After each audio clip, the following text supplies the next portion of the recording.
જથ્થાબંધ માર્કેટની દુકાનમાં થયેલી ચોરીના બનાવમાં મુખ્ય આરોપી નોકર સહિત તેના સાગરીતને ગણતરીની કલાકોમાં જ પકડી પાડીને મુદ્દામાલ રિકવર કરતી ભુજ શહેર બી ડિવિઝન પોલીસની નોંધપાત્ર કામગીરી સામે આવી છે.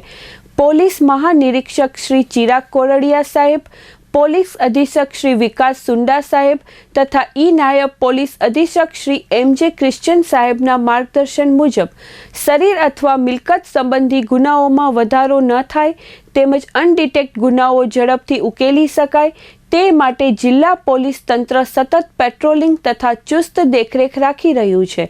તે અનુસંધાને ભુજ શહેર બી ડિવિઝન પોલીસ સ્ટેશનમાં ગુનો નોંધાયો હતો.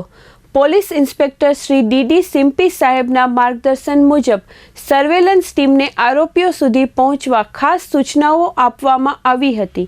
સર્વેલન્સ ટીમના પ્રો હેડ કોન્સ્ટેબલ લાલજીભાઈ મકવાણા તથા પ્રો કોન્સ્ટેબલ નાનુભાઈ કરમટાને ખાનગી રાયે મળેલી ચોક્કસ બાતમી આધારે પોલીસે ત્વરિત કાર્યવાહી કરતા થોડા જ કલાકોમાં મુખ્ય આરોપી તથા તેના સાગરીતને પકડી પાડ્યા હતા.